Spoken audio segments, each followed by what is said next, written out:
you know he's going through it, okay? God, Doge was such a spectacular up. The Doge might be even stupider than the tariffs, okay? And the tariffs are really stupid.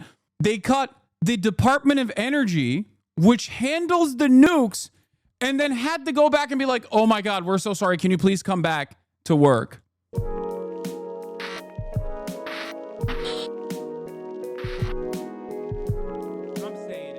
Now, Elon Musk leaving the Trump administration, ending his role as a special government employee. Our senior political correspondent, Rachel Scott, has more for us. Good morning, Rachel. Hey, Robin, good morning to you. And he was once considered one of the president's most powerful advisors, setting up offices on the White House campus, attending cabinet meetings. But Elon Musk is now leaving the administration and taking a swipe at the president's agenda on the way out. This morning, Elon Musk is out, stepping away from his role at the Department of Government Efficiency. Overnight, posting online, "I would like to thank President Trump for the opportunity to reduce wasteful spending." For months, Musk has been working to slash agencies as a special government employee, attempting to cut trillions in federal spending, but facing resistance from the public, lawmakers, and members of Trump's cabinet. And in the last hours of working for the administration, Musk publicly breaking with the president on his massive spending bill, arguing it would undo their own efforts to shrink the federal government. I was disappointed to see the massive spending bill, frankly, which increases the budget deficit, not just decrease it. And she smells so good right now. You guys have no idea. She is little Missy over here. Oh my God. Oh my Lord. Come here. Come here. Hi. Hi. Hello. What's up with your face? You smell like apple pie. You smell so good. You smell so good. Yeah. Oh my God. Little princess. Little princess is so clean. What are you looking at? What are you looking at? Yeah. Yeah. Yeah. Good lady. So clean. Smells so good. Kaya, read my chat. She's reading your chat. Look at her like, look at her like, look at her like. That's her spot.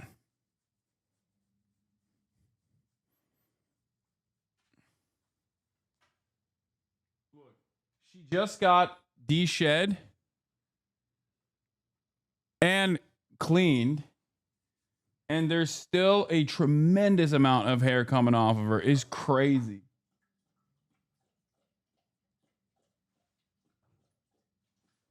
And I spent this morning, spent an hour this morning using the vacuum de-shedder.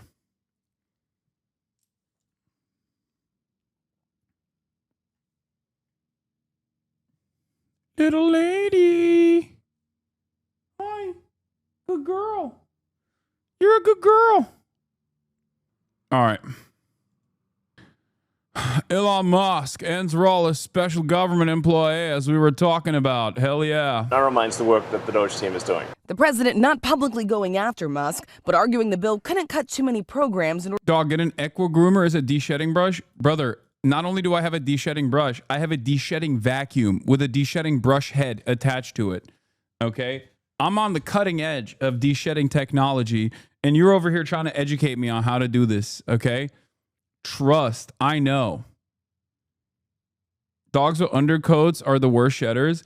Honestly, everyone always yells at me for saying this at the gym and all around. They claim that Gaia sheds like crazy year round, but no, she only sheds twice a year for 2 months out of the year.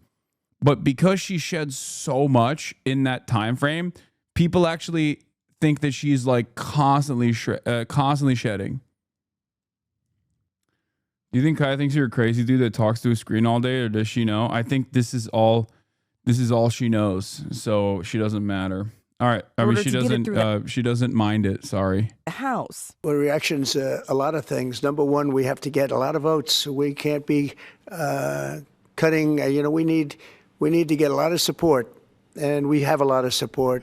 We had to get it through the House. The bill Republicans just pushed through the House, officially called the One Big Beautiful Bill Act, does promise to slash federal spending by $1.5 trillion, with major cuts to Medicaid and food assistance programs. But the nonpartisan Congressional Budget Office now estimates it will add $3.8 trillion to the national deficit over the next 10 years.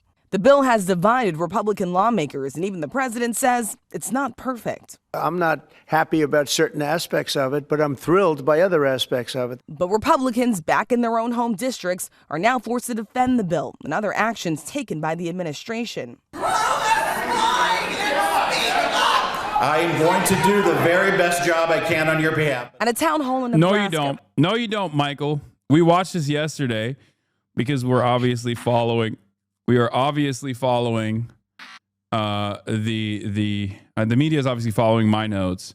But this was a wonderful, fantastic town hall. Shouts out to my Nebraska Maoists. Okay. Possibly the dumbest name for a law in the history of politics. Excuse me. How dare you? It's beautiful. Well, typical Democrat. Typical dummycrat hates beautiful things. You wanna do a bill that's the stupid, small, ugly bill. Got him. Yep, that's right, dude. It's based. Based. Big, beautiful bill. Based. Yeah, anti-American, hateful dumbocrats. Oh, got him. Didn't the GOP say to stop doing town halls? Yeah, this guy didn't get the memo, apparently. Big mistake for him. I legit believe they got an intern watching you taking notes on shit, especially since Dems want to put money into growing an online presence. Yeah, they're taking notes and going, okay, he talks quite a bit about how Israel sucks and how much he hates Israel and how angry and resentful he is towards the Democrats for constantly propping up Israel as the most moral democracy. I guess we have to spend our $20 million elsewhere. Yeah, they take notes to do the exact opposite of what I've been doing. What would you say as civilians we could do to stop this big, beautiful bill from passing? What's the most impactful way to make a change? Protest, call your representatives, continue going to town halls, continue making a big fuss. I don't think it's going to pass in the current ways it has been presented in the Senate regardless. But Democrats are... I am not seeing a lot of motion from the Dems right now. I have not seen any major Democrats on television talking about this idiotic bill. It's like shocking. Very little anger and resentment over this otherwise completely insane bill. I don't know what's happening. Cory Booker, I guess, is too busy writing a book about his filibuster. So... Schumer said he isn't voting for it, so it probably already has the votes. No, it does not. No. Don't be crazy. It does not. Part of the reason why it doesn't is because Republicans in the Senate, being insane, think that the bill doesn't the poor harder. Like there are Republicans in the Senate that are like, I'm not seeing enough death and destruction to the working poor. We need to cut more. Okay. Think about how insane that is. There's also the Trump side of this equation, which is why Trump will say there's good parts of the bill, there's bad parts of the bill. The reason why Trump is saying that and not going, I love this bill, it's the greatest bill of all time. We should do the bill in the way that it is presented, even though he goes back and forth on that too. Don't say bless you. We are not blessing anymore. Science you, okay? Logic and reasoning you, okay? Empirical evidence you. I don't want to hear bless you. This is an anti-Christian space. You know this already. Yes. Peer-reviewed research you. I'm not welcome here. Yes. Christian Saint Dior. No. No more Christianity. We got no more Islam, no more Judaism, no more Christianity. We're doing science. We're doing logic. We're doing reasoning. We're doing empirical evidence. Okay? Zoroastrianism is fine. That's the only one that I'm allowing. This is an anti-religious space. I'm a r/atheist, okay? I'm a Reddit atheist now.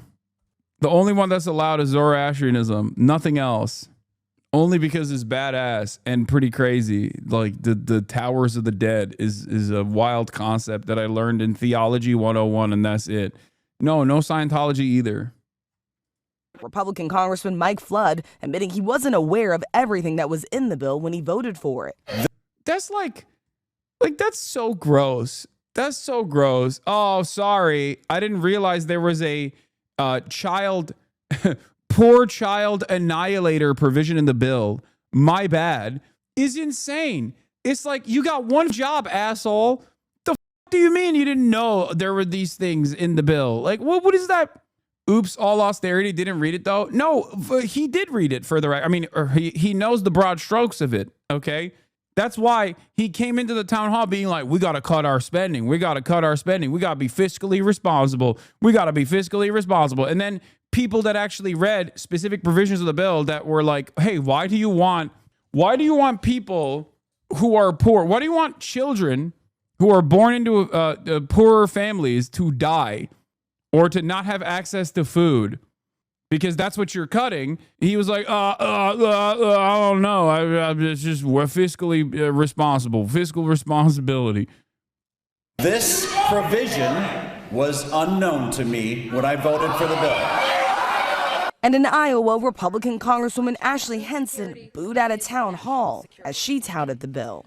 I was also proud to vote for President Trump's One Big Beautiful Bill last week. This is a generational investment. So as for Elon Musk, his role in the government was intended to be limited, but in recent days, he has said he spent too much time focused on politics as his businesses took a hit, George. Okay, Rachel, thanks very much.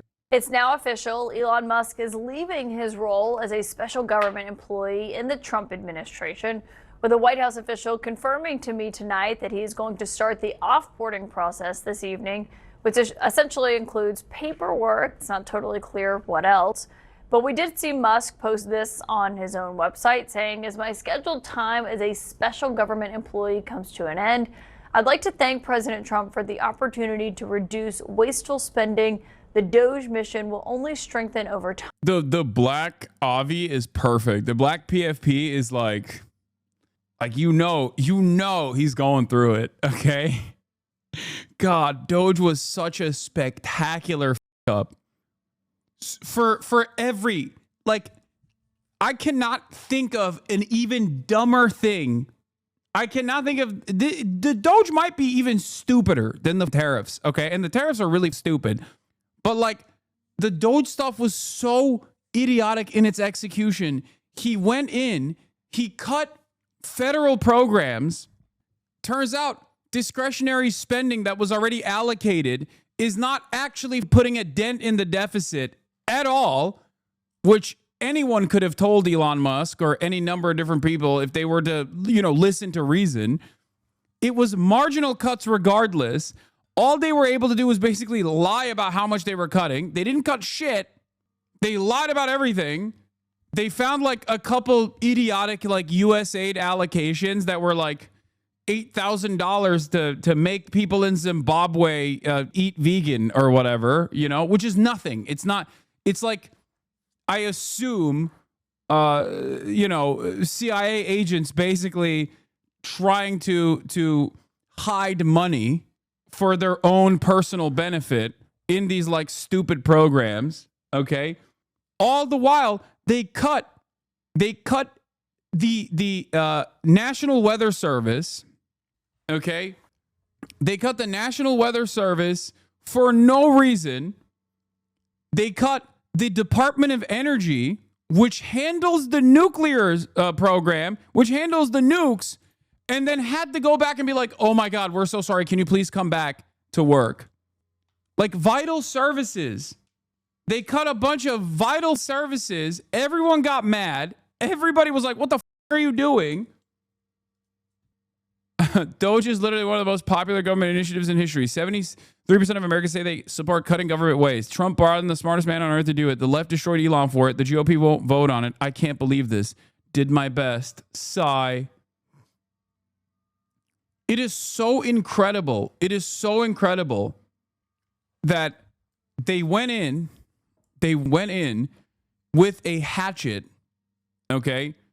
and cut a bunch of the last parts of the American government that actually works, that keep people alive, that keep people safe. And they did this in this haphazard manner in broad daylight. And the person that was supposed to communicate this initiative is, I'm sorry, this is not ableism, the most autistic man on the planet. And on top of that, he's not even like cool autistic in the way where it's like, oh, he's brilliant. Like, you know, let the maestro do his thing, but also insanely repulsive on top of that. Okay. Which is why he is not a very good communicator of anything. Like, he's just horrible at marketing in general. And everyone was like, what are you doing? The f are you doing? Stop doing these things. He just it up so poorly, so bad. Amazing. It was spectacular. An incredible failure. Just a failure from start to finish, you know?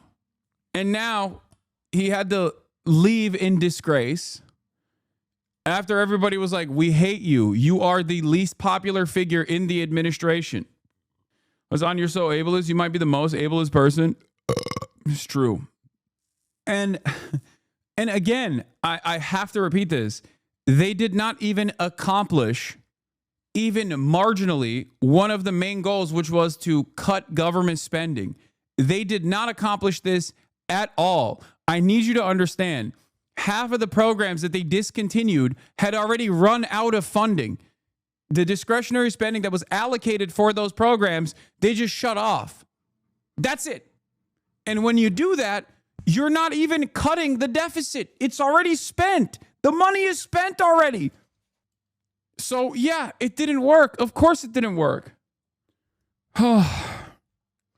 I think it won't even be remembered as a failure. It just won't be remembered at all. In 25 years, you'll be reminded of it. You'll go, yeah, what the f was that about? It didn't last long enough to leave any lasting, meaningful impact. Yeah, because a lot of the stuff that they tried to cut from the federal regulatory agencies and federal agencies in general were so damaging and so disastrous and so consequential that they had to literally bring it back instantly. Elon would send like a AI mass email to be like, oh yeah, you're getting fired if you don't respond instantly. And then the government will come out and be like, no, that's not what's happening. Sorry, he doesn't know what he's saying. We just brought him to work today. Sorry about that. All the value that Elon was able to cut, all the money that he was able to cut was from the Tesla valuation. That's it. The only thing he was able to burn was Tesla stocks in the process, because as the key man, he is associated with that brand. And he was inevitably going to have to pull out regardless, because now he was associated with this like incredibly unpopular policy that was trying to fire unceremoniously hundreds of thousands of federal workers in a country where there's like a 23% underemployment crisis. And these are the last real jobs that exist for the middle income Americans. What the f were you thinking? Problem is, he wasn't.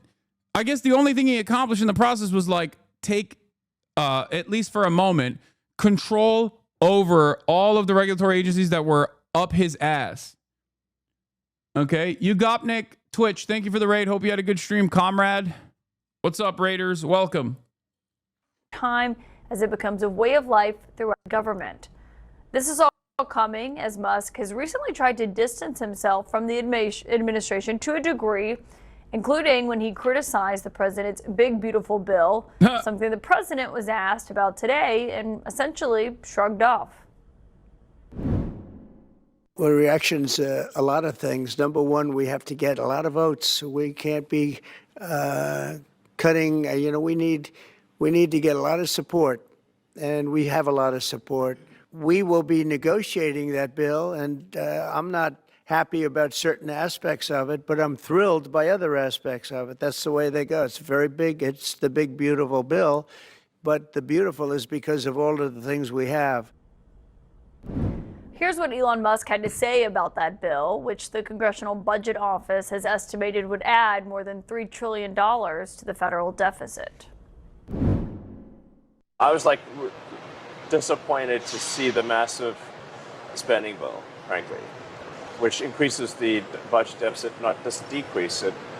and undermines the work that the DOGE team is doing. I think a bill can be big or it can be beautiful, but I don't know if it can be both. My personal opinion.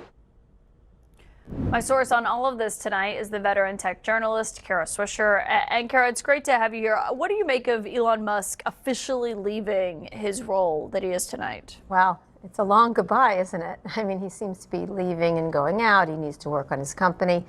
This was inevitable that he was not going to stay there very long. And it pushed along by the fact that his businesses are a bit in distress. And so he needs to pay attention and do his actual job. Do you think he's actually leaving? I think he's probably frustrated by the pace of government. And when he goes back to his companies, he says jump and they say how high. At the government, they don't do that. And I think he found a lot more difficulty in finding real cuts and everything else. And I think they're only sending $9 billion in DOGE. Yeah, all of the Elon Glazers now turning on him. Fake friends, you know?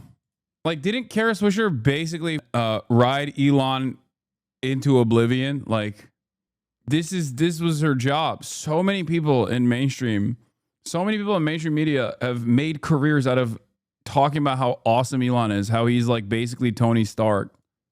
Cuts to, which is nothing. It's a drop in the bucket, which means pretty much his effort was a failure. Yeah, that's what they're planning to send up to the Hill based on what we know so far. But I mean, $9 billion might sound like a ton of money to someone who's watching, but when you think about his stated goal of $1 trillion to cut coming in, $2 trillion at first, $2 trillion initially, then that was halved to be more realistic. Yeah, I think that puts it more in perspective of how much there was this high bar that they did not reach. No, it's what they spent on paper clips. I mean, it's really not a lot, and he didn't find it. He was able to do it because he made cuts in particular areas, some of which were regulating him, like foreign budgets, maybe attack NPR, attack things like that. But it wasn't significant cutting that they were talking about, which is reforming government extensively. And as he correctly pointed out, you can't have a bill that's big and beautiful. You can have one or the other. And Musk can do math, I think, and he understands the deficit. This $2.3 billion or more raising the deficit is very dangerous for this country, which was something I think he genuinely wanted to help fix. Did the president's response when he was asked about Elon Musk saying, it can be big or it can be beautiful, it can't be both, which he said with a laugh there, but I do think is a point that he actually probably believes.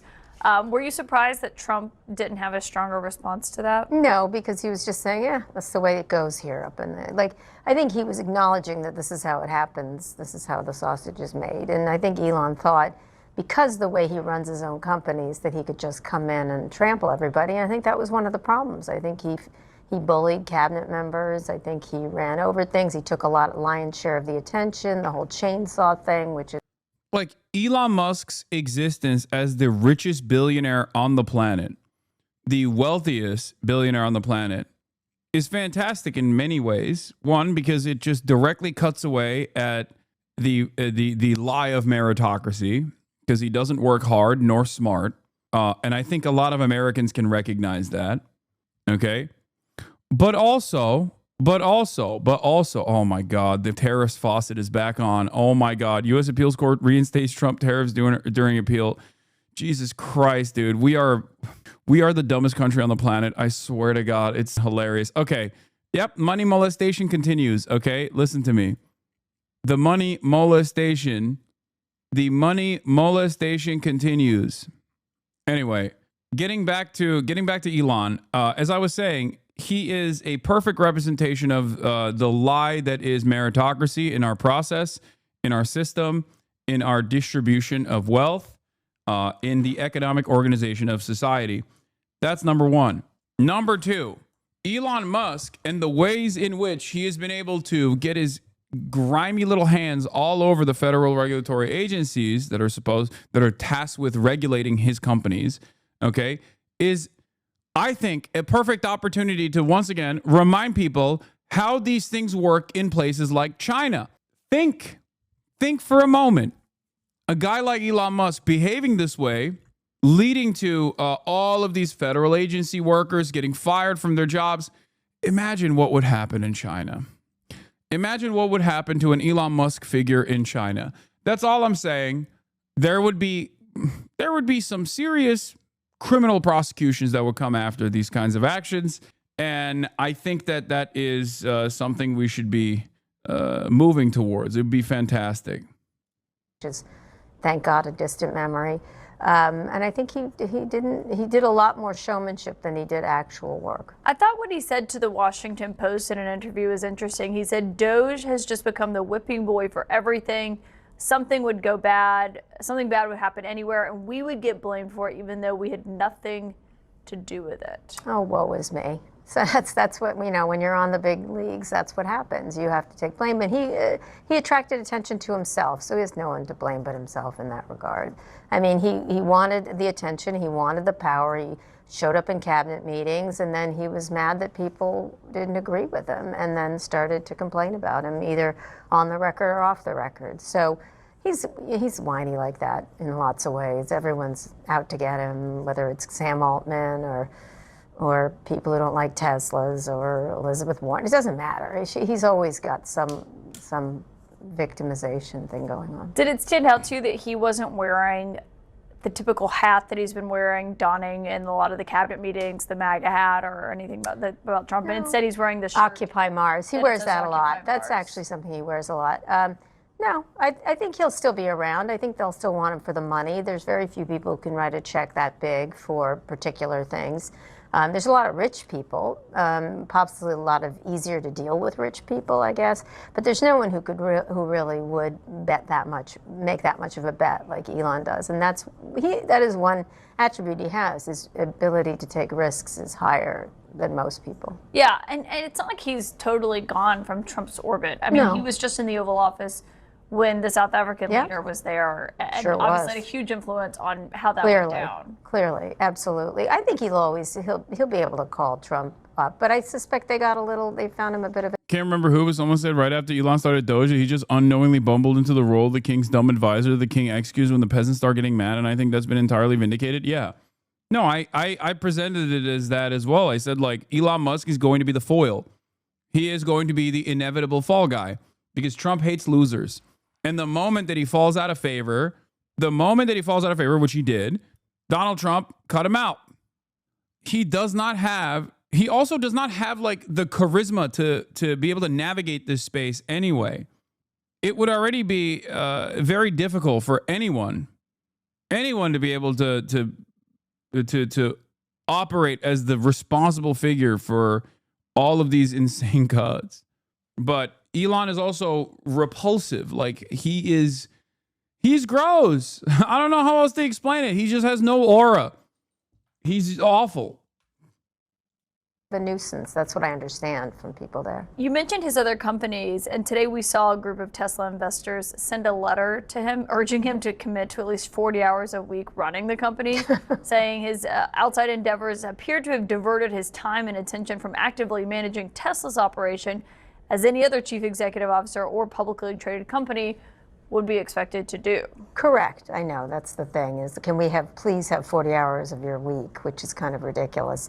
And Tesla's really got some real challenges going forward, including finding a car that people want to buy. And the original car is amazing, but you don't rely on a single car. You have to continue to innovate.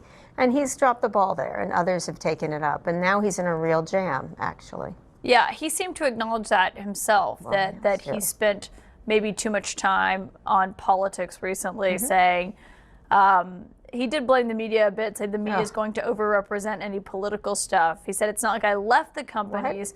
It was just relative time allocation that probably was a little too high on the government side. Oh my God, he was tweeting every 5 minutes all about politics. Come on, he always blames other people. Look at his Twitter storm that he used to have all the time. Now he's tweeting about his businesses mostly, but he spent all his time in a look at me situation. Here I am in the front row of the inauguration. Here I am jumping up and down on a stage. Here I am doing the Nazi salute. Kara, say it. I feel like we kind of just brushed past that far too quickly. I don't know why the media is not even entertaining that.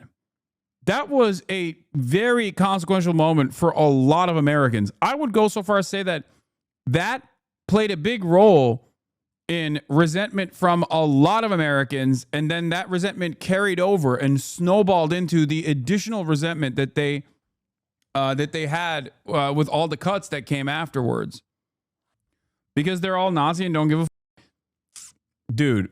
I know that there are Chatter's parents in here who even then, like when he did that, they thought this is up. There's no way. I feel like that was a pivotal moment. That was a pivotal moment for a lot of people. I think you're discounting for the average people, like for the average boomers. I think you're discounting how much that image actually played a role in them going, nope, I'm out. I'm in the cabinet meeting. He has no one to blame but himself on the problems at Tesla and the fact that competition exists, and that's what's happened here. Well, and on the I think some people may hear this and say, well, he was trying to do good. He was trying to find fraud in the federal government. But I was. It's really dangerous to conflate that action with anti-Semitism. Yeah, Sig Heiling with anti-Semitism. Everybody knows anti-Semitism is when you say Israel does not represent all Jews and it's doing a genocide of primarily children. That's anti-Semitism, not when you Sig Heil. Listening to Steve Bannon last week, and he was essentially saying, you know, Republicans are trying to cut whatever they can from Medicaid for this bill. They're getting blamed by Democrats. He's like, where is DOGE? They were supposed to go after that or go after the Pentagon budget. Instead, they went after smaller projects that didn't net, you know, the huge fraud people were expecting. I think he's right. It was a lot of jazz hands and exhausting jazz hands. And he sucked up all the attention. And so if he was going to act like a heat shield, don't be surprised that you get burned. That's my feeling. And, you know, one of the things, he's still going to be a successful business person. One of his companies, Neuralink, just got a big funding. People, you know, I wouldn't bet him out in the car business, although he has a much tougher road there. Obviously, Starlink has challenges, but it's doing really well. The space stuff is really interesting. I mean, if he devotes himself to that, he would be great. But this is going to be probably years from now seen as an alleyway he went down that just didn't work out quite as well for him. Does it surprise you at all that this did not end in a massive blow up between Elon Musk and Trump that some people predicted might happen? I don't know, TK, right? He starts by little criticisms. And I think I do tend to agree with him on the tariffs and free trade. Again, he can do math. Deficits are a real problem for this country. And here we have this big, beautiful bill that's going to raise them rather substantially, which is mortgaging. Oh, my God. Yeah, that's the big problem with the big, beautiful bill, is that it actually raises the deficits, and not because it's a ginormous wealth reallocation to the top while causing the working poor to suffer even more. Oh, my God. Oh, my God. Ay, ay, ay. The Democrats and the liberals in media, what are we doing, dude? What are we doing? This is literally a gift.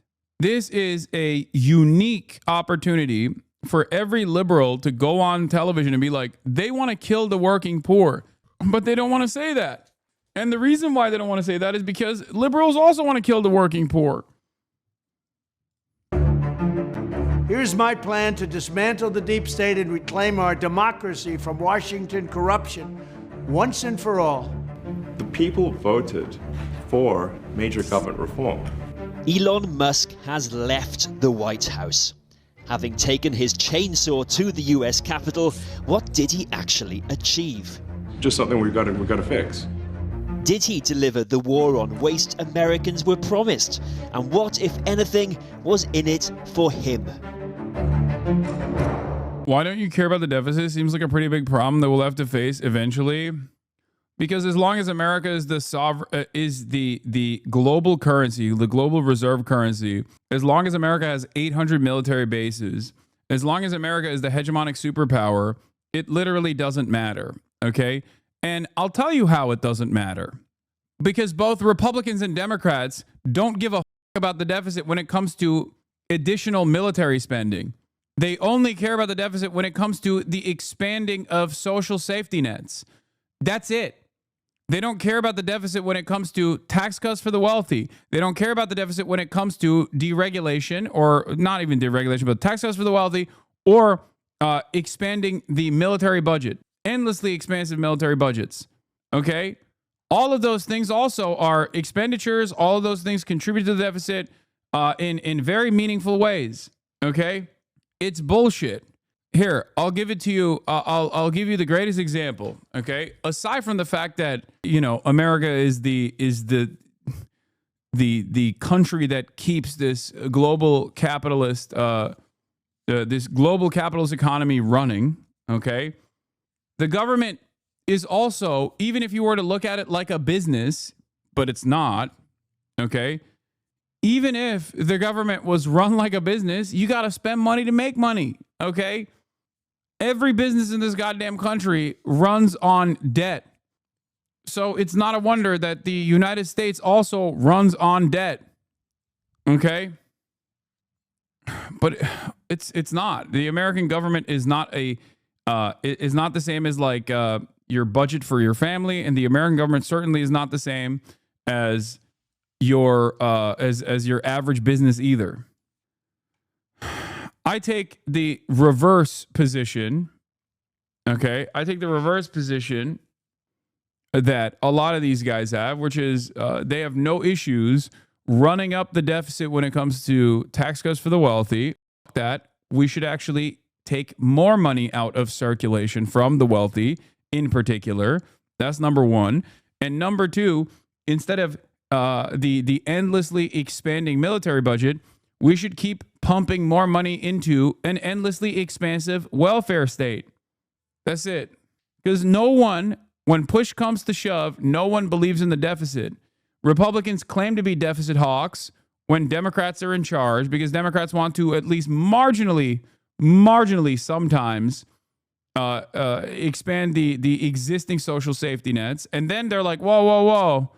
This is going to harm. This is going to expand the deficit. We can't do that. It's going to increase the deficit. I get that, but I feel like acting like it doesn't matter doesn't solve the problem. Yes, it does, because it's not a problem. It's not a real problem. Okay? And it's so not a real problem that nobody actually cares about it. That's my point. It's so not a real problem. It is so not a real problem that both Democrats and Republicans forget about the deficit when it comes to, once again, endlessly expansive military budgets and also tax cuts for the wealthy. It is only used as a way to cut away at expanding social safety nets. That's it. That's the only time this ever gets brought up. There has never been a conversation about the deficit when it comes to military spending. Why? Is it because you might say, oh, well, that's just discretionary spending. Discretionary spending is expensive on the military side, but like the overwhelming majority of all of our expenditure goes to Medicare, Medicaid, and goes to Social Security. Sure, fine.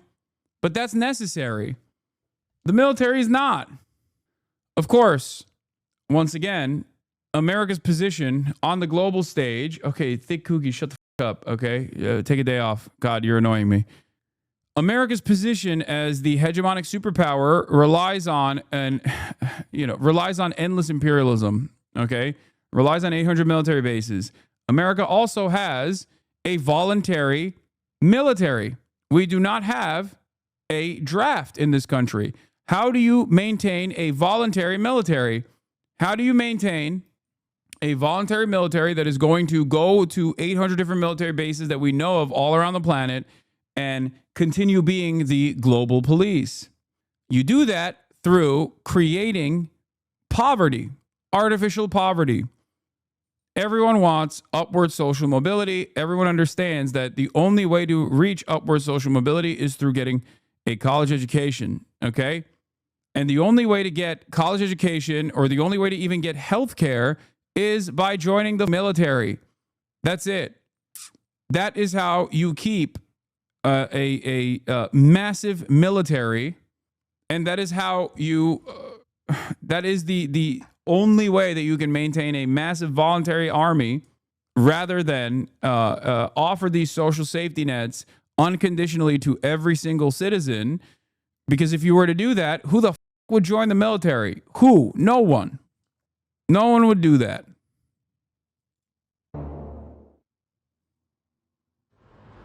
Musk's DOGE, Department of Government Efficiency, made big promises. Conservatives like Mike Gonzalez were delighted. In the case of Elon Musk, this guy is what we used to call a wunderkind, a very high IQ individual who has succeeded, like really succeeded. Nope. That's just marketing that you guys fell for. In many different areas. So I think that to use his very high intelligence and his willingness to help his country, his patriotism in a sense, to channel that into this one area that we really need help with, I think is brilliant. DOGE. Perhaps you've heard of it. Perhaps. This noise that Mr. Trump is generating, there is something happening under that noise. Take defense spending. No one doubts that in the corridors of the Pentagon there were huge savings to be found. A man like Rob Storch was a natural Elon Musk ally. As Inspector General, it was his job to identify waste, and he found billions of dollars of it. We identified approximately $10.8 billion in monetary savings for the Department of Defense. I believe the total amount saved by inspectors general exceeds $100 billion every year. Over at the Department of Interior, his counterpart, Inspector General Mark Greenblatt, was making big savings too. Well, when the presidents first started talking about the Department of Government Efficiency, which we call DOGE here, when he first started talking about it, Elon Musk was being bandied about and there was all this sort of hubbub. I was actually excited. I was the chair of the Council of Inspectors General at the time. And I said, well, these are going to be good allies for us in the fight against waste, fraud, and abuse. This is a good thing for us and for America. But their mission has turned out to be very, very different. Different because, despite saving the taxpayer huge amounts of money, President Trump fired Rob Storch, Mark Greenblatt, and at least 15 of their waste-watching counterparts. How could we have known that the Department of Government Efficiency would be inefficient? Well, I don't know. Maybe because there already is a pre-existing government office dedicated to... There is already a pre-existing government watchdog that is dedicated to, cutting inefficient spending. And that also, might come as a surprise to many of you, requires a shit ton of people, accountants, specialists, to work at said government watchdog, to really look at the numbers, crunch them, and understand what they're looking at, to find new ways of cutting expenditure. You can't just go in there with a hatchet with like 8 losers hopped up on Adderall and with AI to get in there and be like, yeah, we're just going to cut everything. You can't do that. That's not how this works. Hundreds of millions of people rely on the government working efficiently. Hundreds of millions of people rely on the government working at all.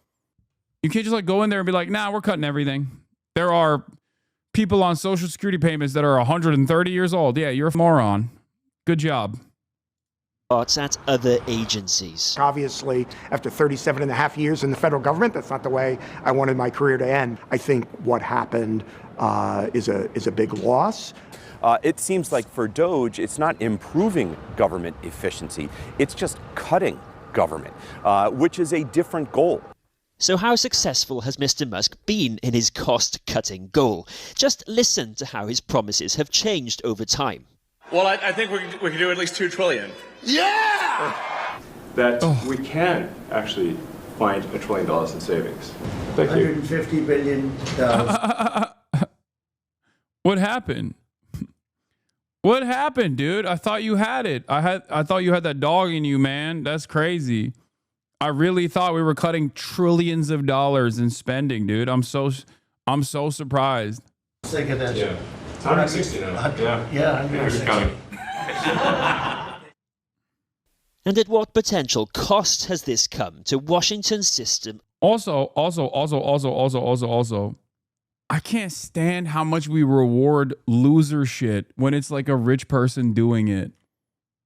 Like, if your broke ass was this incompetent at whatever broke ass job that you have, you get fired. But can you imagine? Can you imagine, like, what's the equivalent of like you're supposed to do at McDonald's, you're supposed to, I don't know, whip up 50 fries a day. And you're like, yeah, I'm going to do that. I'm going to do 50 small orders of fries not a day. I don't know, 50 orders of, let's say one fry order per minute, 60 an hour. Okay. Or 50 an hour. Let's do 50 an hour. Okay. Not a day. 50 orders of fries an hour. And you come into that job and you're supposed to be doing 50 orders of fries an hour. And instead you end up whipping up 3 orders of fries an hour. You get fired. You would get fired so fast your head would spin. They'd be like, what the fuck are you doing? There is a pileup of cars a mile long. Button up your privileges showing, my guy. What? It would be like whipping up 3 orders of nuggets instead of fries. I'm just saying, like, they let you do so much when you're rich. When you're already rich, they're like, yeah, he's just a little guy. He's just a little crazy. He doesn't know what he's saying. It's fine. Wait, what? Isaiah Thomas? Man, when I'm on these flights, I'll be farting so much law, especially these overseas flights. It's all bad if you sit by me. Okay. I don't see an issue with this. What? Why are you pointing this to me? Why are you presenting this? He's just being brave and honest, and he should be. Y'all yelled at me when I said the truth, much like Jesus. Just saying. Of checks and balances. Here's the former head of the US Office of Government Ethics. The gutting of agencies and personnel with decades of experience and expertise, it really takes us back almost to the 19th century. The legal system that we have in place to govern against conflicts was one of the many ethical reforms that took place in the wake of the Watergate scandal in the 1970s. It takes effort on the part of the government officials involved, and it takes a certain amount of goodwill and norms of behavior, which the Trump administration, in both its first iteration and in the first 90 plus days of this administration, tends to ignore. With such privileged access and power, could Musk really disentangle his business interests? His supporters say he's a patriot, not a profiteer. Take Tesla. Despite money can't buy advertising from his boss, the car maker's performance has hardly been stellar.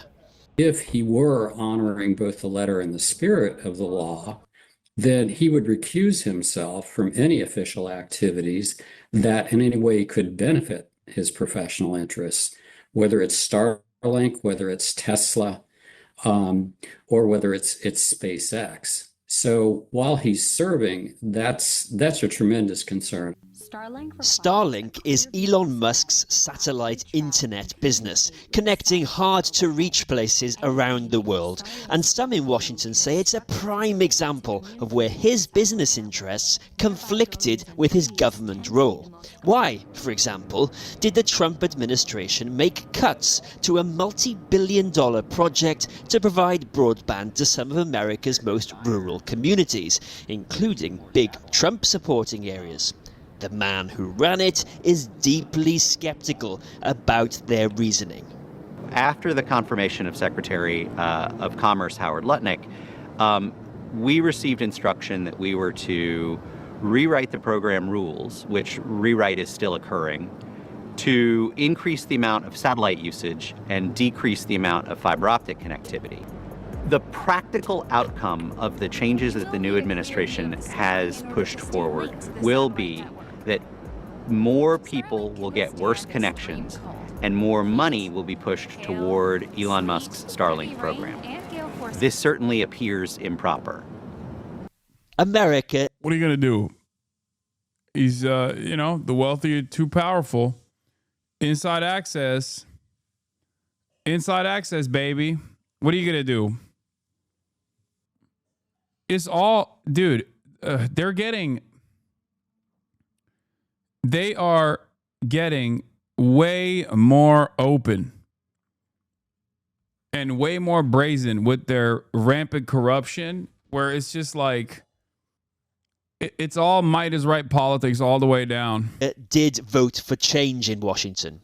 But with DOGE's figurehead now leaving the building, its achievements unclear, and with no let-up in opposition from the courts, Democrats and sacked federal workers, has the president got the stomach to finish Elon Musk's job?